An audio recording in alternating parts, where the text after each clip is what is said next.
Anar Rzayev 5 mərtəbəli evin 6-cı mərtəbəsi, roman 1-ci fəsil. Bu vəsala yuxu əhvalı demək mümkün idi. Əgər olsaydı yuxu dideyi giryanimizə. Amma qəfilcən sükut çöktü. Yuxunun seyrək toranlığı içində Zaur hətta bir qədər təəccübləndi də.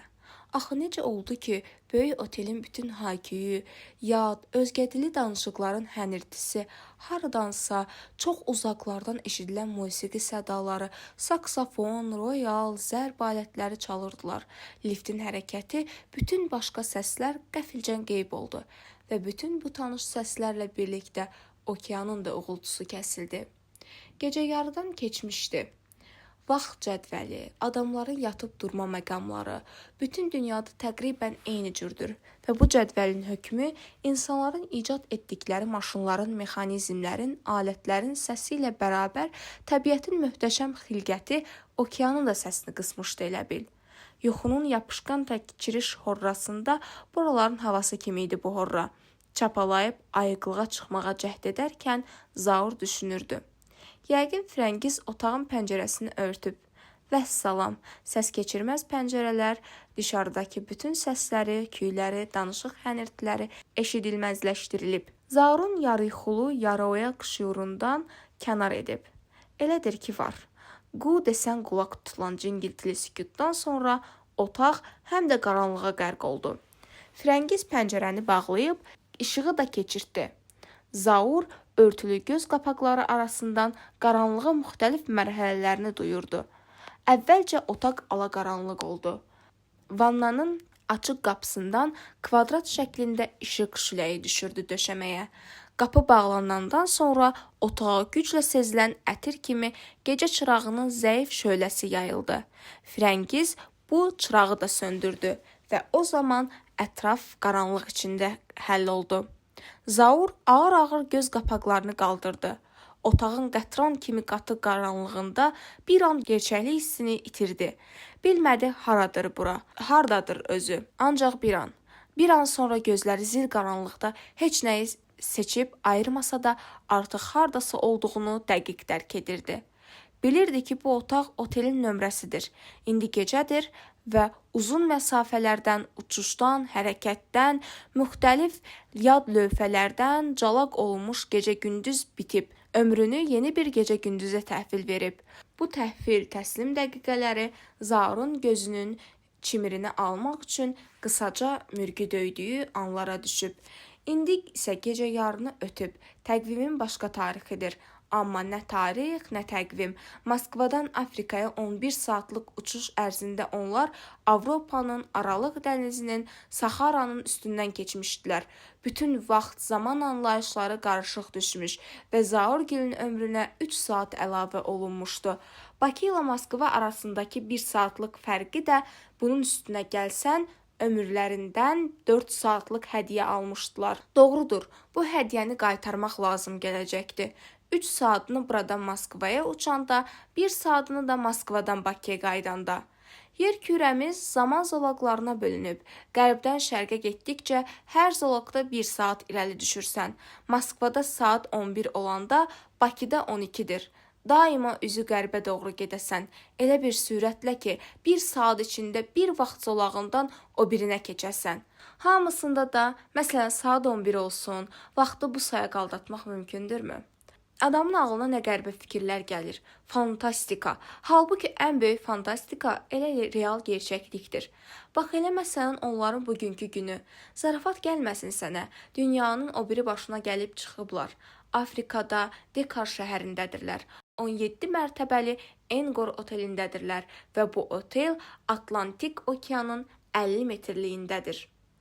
Bu son 3 günün təəssüratı, məsafə ölçüləri, məkan dəyişkənliyi, ağlasığmaz bir gerçəklik idi. Əlbəttə hər bir şey şuurla dəqiq izah olunurdu. Amma hər halda beyinə sığışdırmaq zor idi ki, cəmisi 15 saat bundan qabaq Moskvadaydılar. Moskvada qar yağırdı. Onları Sverdlov meydanından Şeremetiyeva aeroportuna aparan avtobusun pəncərələri buz bağlamışdı. 11 saatlıq uçuşdan sonra isə təyyarə Dekarda yerə endi və onlar trapa çıxanda sifətlərini sanki odlu bir nəfəs qarsıdı. Afrikanın nəfəsi. Bu qəribə bir nəfəs idi. Afrika torpağında hər şeyə çökmüşdü. Elə bil havada da, yemək içməkdə də duyulurdu. Bu həm ətir, qoxu iyi idi, həm dad tam. Müəyyən bitkilərlə, manioka, araxis, onlardan alınan yağlarla mı bağlı idi bu qoxu? Tam ya okeanın törəmələrinə, balıqlarla, yosunlarla mı? Kim bilir? Amma bu ağla sığmaz, dəhşətli isti. Adamın sanki bədənini əridib paltarına yapışdıran bu isti də Afrika idi. Şirintəhər idad da Afrika idi. Aeroportda ilkin gördükləri adamlar da, göyümtüdə çalan zil qara bənizli zəncilər də. Adamı çaşdıran təbiət mənzərələri idi. Bəzən illahda axşam çağı alatoranlıqda adamsız sahələr, ağaclar, otlar, yol Abşeron peyzajlarını andırırdı. Uzaqdan ləpələrin uğultusu və cırcıramaların səsi gəlirdi. Fikirlərə dalıb yolla gedirdin və birdən diksinirdin. Belə tanış Abşeron yoluyla uzun Afrika paltarı geymiş qıvrımsaç zənci qadınları addımlayırdılar. Qıvırcıq saçları qısa-qısa hörüklərə hörülüb, başlarında iri əmmaməyə bənzər bir sarıq. Bu qədər tanış mənzərənin, belə tanış səslərin fonunda tamam başqa bir xalqın, başqa irqin, başqa dünyanın adamlarını görmək zehni sarsıdırdı. Otelin qabağında okean sahili də qəribə təsir bağışlayırdı. Bütün çimərlik boyu bir-birindən müəyyən məsafələrdə dirəklər bastırılmışdı. Uzaqdan qəbirstanlığa oxşayırdı bura. Eyni boylu biçimli əskər məzarlarına. Kimləri bastırıblar bu çimərlikdə? Dənizdə batanları mı? Yox, bu dirəklər sərhəd dirəkləri idi. Çimərliyin ayrı-ayrı sahələri Engor otelinin ayrı-ayrı nömrələrinə mənsub idi. Bu nömrələrin sakinlərinə. Sahil qarış-qarış parçalanmış, bölünmüş, paylanmışdı. Okean isə sərhədsiz, azad idi. 3 gün qaldılar Dekarda. Atlantik okeanında çimdilər. Şəhəri dolaşdılar. Uca, ağappaq binaları, qamışla samandan quraşdırılmış komaları gördülər. Kermel bazarını və əsrlərdən bəri qolu bağlı qulların zindanı olan Qore adasını gəzdilər. Sabah isə geri vətənə qayıtmalıydılar. Zaur. Valla sağ olsun anam deyə düşünürdü. Axı bu səyahətə çıxmamızı o təkid elədi. Sonra oğul uşaq basacaq sizi. Macalınız olmayacaq belə-belə səyahətlərə. Nə qədər cavansız, əliz qoluz bağlı deyil, gedin gəzin də. Anası düz deyirdi. Belə səyahət insanın ömründə olsa bircə kərəm düşür. Anası onu çox dilə tutdu. Zaur etiraz eləmirdi. Amma doğrusu çox elə meyilli də yox idi. Axır vaxtlar hər şeyə necə yanaşırdısa, bu səyahətə də eyni cür münasibət bəsləyirdi. Tam bir biganəlik, laqeydlik. Nə olar, gedərik, getmərik. Bir yana baxanda səyahətlər, xoş günlər, həyatın bütün başqa naz-nemətləri, məgər Zaur bütün bunların xətrinə dəyişməmişdimi ömrünü? Amma indi bu barədə düşünmək istəmirdi. Ümumən, heç bir şey düşünmək istəmirdi. Qaranlıqda pıçıltı ilə arvadını çağırdı. Yatmısan? Cavab çıxmadı. Bilirdi ki, cavab çıxmayacaq. Firəngizin nə zaman yatdığını sakit, dinc nəfəs almasından bilirdi. Firəngiz heç zaman xoruldamır. Bu nigahlarının ilk ayında Zaurun elədiyi ən böyük və xoş kəşflərdən idi. Doğrudan da Firəngizin xoruldaya biləcəyini təsəvvür eləmək də mümkün değildi.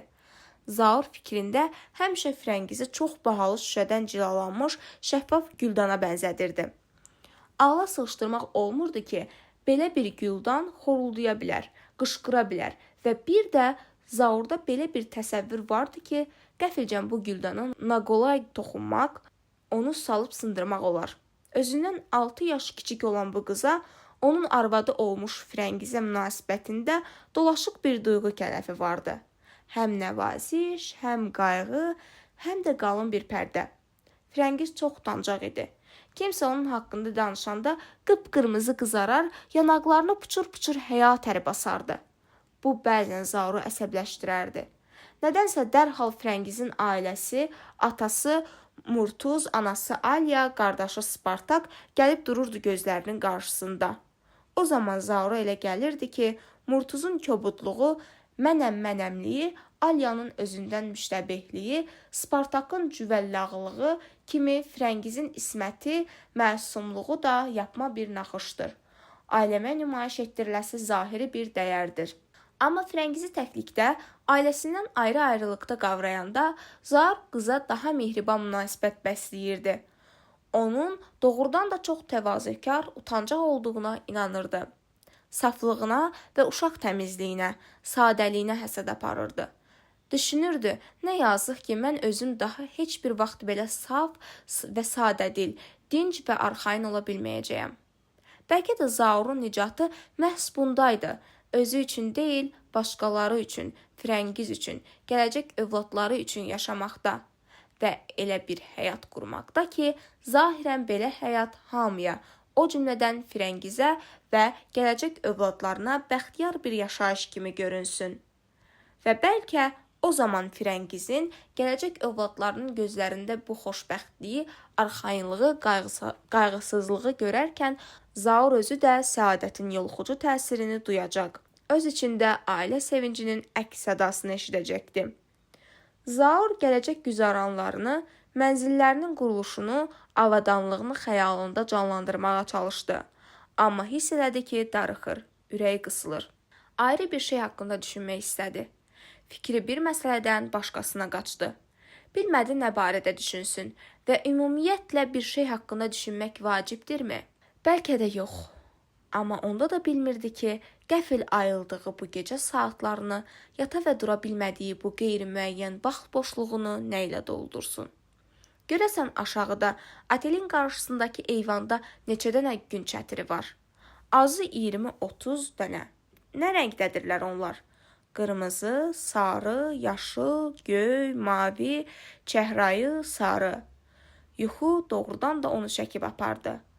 Bu iyi yuxuda duydu və yuxuda da dərk elədi ki, yuxudadır, ayılmayıb. Amma yuxuda da tanıdı bu iyi. Bu iyi tək bircə idi, təkrarsız idi. Afrikanın iyi kimi. Amma bu Afrikanın iyi deyildi. Zaur hələ də yuxu içində idi.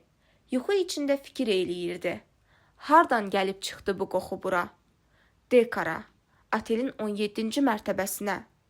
Yuxuda fikirləri elə bil qıc olub tutulmuşdu. Silkinib yuxudan çıxa ayıla bilmirdi və buna görə də daha da eymənirdi. Bu iyin nə iyi olduğunu, bu qoxunun kimin qoxusu olduğunu bilirdi axı.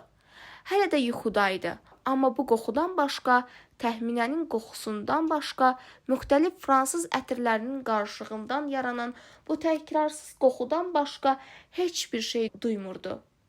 Bu ətir qarışığının sirrini bircə təxminə bilirdi və həmin sirri hamıdan gizlin saxlayırdı. Hər hansı bir ətiri, ən nadir tapılan ətirləri belə almaq olar deyərdi təxminə. Deməli, bu ətirləri hər hansı bir qadın vura bilər. Amma hər qadının öz təkrarsız qoxusu olmalıdır.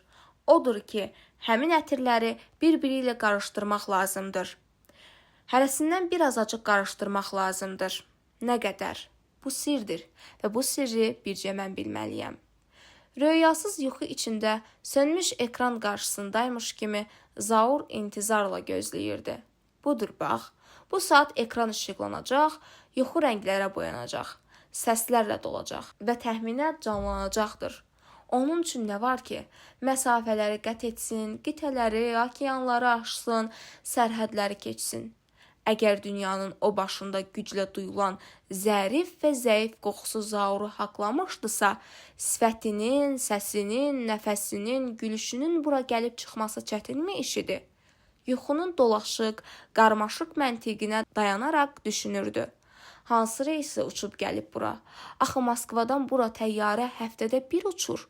Yuxuda belə bunu unutmamışdı və yuxuda düşünürdür ki, axı bu yuxudur. Gərək oyanam, gərək cəhd eləyəm oyanmaq üçün. Gərək əlimi uzadıb gecə çırağını yandıram. Əlini uzadırdı, gecə çırağını yandırırdı. Amma çıraq yanmırdı və Zaur başa düşürdü ki, hələ də yuxudadır. Yuxuda uzadıb əlini çırağa, əslində isə heç uzatmayıb da. Yuxuda yandırıb çırağı, əslində heç yandırmayıb da. Yuxuda ayılıb yuxudan, əslində heç ayılmayıb da. Ayılmayıbsa deməli indicə görəcək onu. və o gündən bəri birinci dəfə görəcək təxminəni. Neçə ay keçmişdi o gündən? Yox, arada bir dəfə görmüşdü təxminəni. Yuxuda yox, real həyatda da yox, televizorda görmüşdü. Bircə dəfə. Vəssalam. İndi isə buyur. Qərbi Afrikada müstəqil Senegal Respublikasının paytaxtı Dakar şəhərində gəlib duracaqdı gözləri qarşısında. Nə tezdə sənədlərini toplayıb təhvil verib. Tibbi arayış, anket, 3 imzalı xasiyyətnamə, viza, hamısı da belə təcili, tez. Bütün bunları toplayıb düzəldib, bütün bunlardan keçib. Hər şeyin cəmini, yolunu tapıb ki, tez tələsik uçub bura gəlsin. Burada dünyanın o başında zaru yaxalasın və hər şeyi geriyə döndərsin. Bütün olub keçənlər, ötüb itənlər yenidən qayıtsın, dirçəlsin, yenidən başlasın.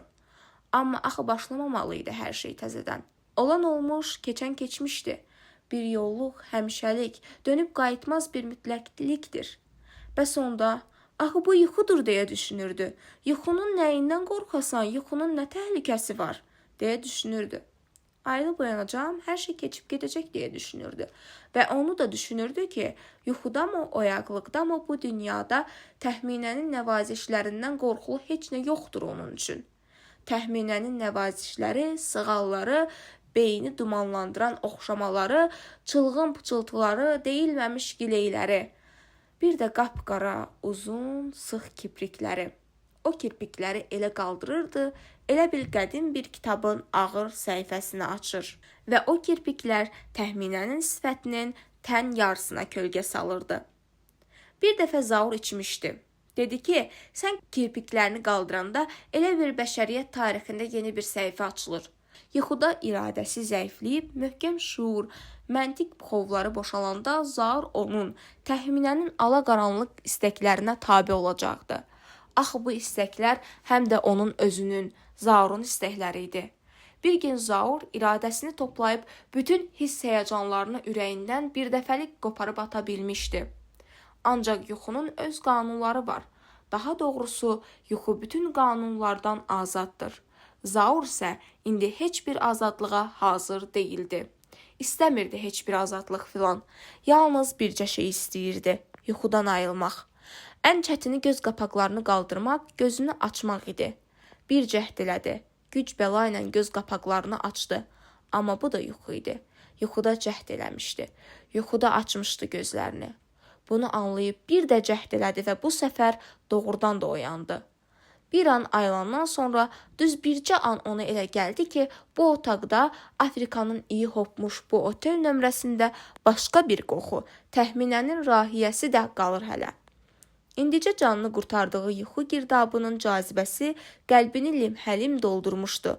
Amma Zaur bilirdi ki, xilas olmalıdır bu hisslərdən. Rahat, dinc yaşamaq üçün bütün bunları bir yolluq özündən iraq eləməlidir və bu gecəni də sakit başa vurmaq istəyirsə, indicə durub geyinməlidir, nömrədən çıxıb aşağı düşməlidir, fikirlərini yayındırıb, düşüncələrin yönünü dəyişib, sonra qayıtmalıdır otağına. Yalnız bundan sonra sakit uzanıb yata bilərdi. Qaranlıqda ayaqqabılarını axtararkən Frəngiz səsə oyandı. Bir şey demədi, amma nəfəsinin dəyişməsindən Zaur arvadının ayıldığını bildi. Zaur, nədənsə yata bilmirəm, dedi. Çıxıb biraz okeanın qırağında gəzmək istəyirəm. Frəngizdən səs çıxmadı. Nə hə, nə yox. Zaur düşünürdü ki, eyni tərzdə, istəyirəm gedib özümü dənizə atam deyə də bilərdim və yenə də Frəngiz etirazını bildirməzdi. Bəzən Zaura elə gəlirdi ki, Frəngiz laldır. Bəzən tanış bilişlər deyəndə ki, hələ heç bir vaxt Frəngizin səsini eşitməyiblər, Zaur fikrə gedirdi. O özü haçan eşidib arvadının səsini. Nəysə yadına sala bilmir. Ancaq ayrı-ayrı sözlər. Hə, yox, gedək, hə, qalaq, yox, yataq, hə, duraq, yox, ya da əksinə, hə, yox, vəssalam. Zaur çəkmələrini, şalvar köynəyini geyinib nömrədən çıxdı. Düyməni bastı, lift gəldi. Lifti idarə edən oğlan otelin xidmət paltarını geymiş balaca zənci Zauru görüb gülümsündü. Fransızca nə isə dedi. Zaur da başını yelləyə-yelləyə gülümsündü. Amma oğlanın nə istədiyini başa düşmədi. Bəlkə pul istəyirdi ondan, yaxud xoş gecələr arzulayırdı, ya saatı soruşurdu, ya liftin yavaş getməsindən şikayətlənirdi, kim bilir. Gecənin bu vaxtında okeanın sahili bomboş idi. Əslində okeana da, dənizə də baxanda onların ucu bucağı görünmür. Amma birbaşa təəssürata beynin məlumatı əlavə olunanda okeanın hüdudsuzluğu adama daha müthiş, daha əfsanəvi görünürdü. Sahilə yaxın yerlərdə, ləpə döyəndə otelin çimərlik çıraqlarının şölələri ilə işıqlanmış okeanın uzaqları get-gedə qatı və qorxunc bir qaranlığa qarışırdı. Haradasa zülmətin qovuşduğu üfüqlərdə itib gedirdi.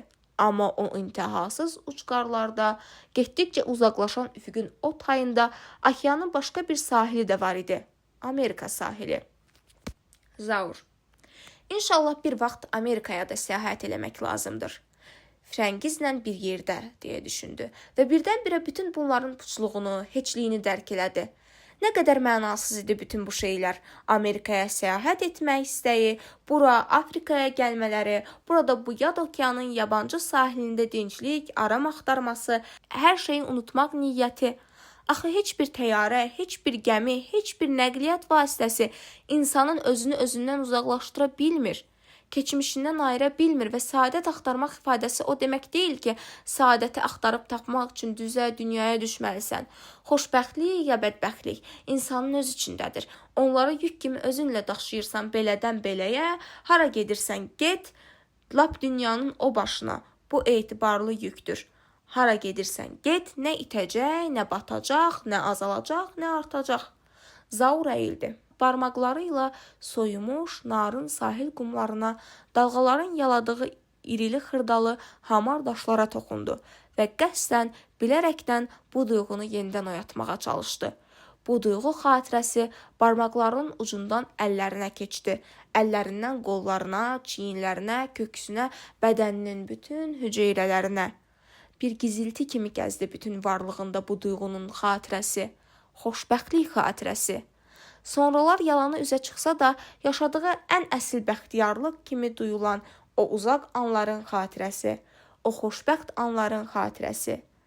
O anların ki, Zaur onları da sahildə, narın qumlarla, balıq qulaqları ilə, yosunlarla, dalğaların uğultusu, mehin nəvazişləri ilə, sərt, sal qayalarla, ulduzlu göylə birgə yaşamışdı.